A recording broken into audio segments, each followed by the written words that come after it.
Eiropas parlamenta vēlēšanas ir svarīgs notikums, kas ietver arī balsošanas iespējas ārvalstīs dzīvojošajiem Latvijas pilsoņiem. Šī iespēja ir tiešs veids, kā izmantot savas demokrātiskās tiesības un ietekmēt nākotnes politiku.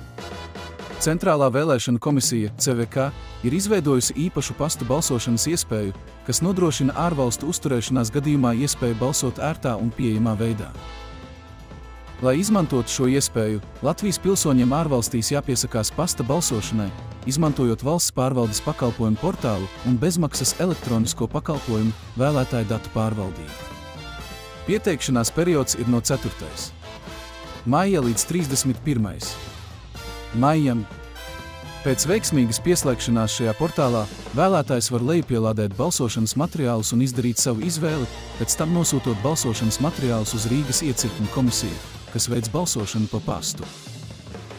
Šis process ir vienkāršs un ērts veids, kā piedalīties vēlēšanās, pat ja atrodaties ārpus Latvijas.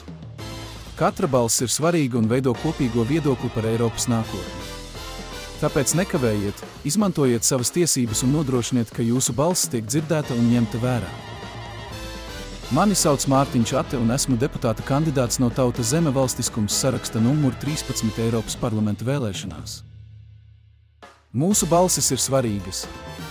Tikai kopā mēs varam panākt, ka Latvija zied Eiropā, saglabājot savu unikālo identitāti un brīvību. Balso par Tauta Zeme valstiskums sarakstu numur 13. Uzziniet vairāk par mani martinsate.com.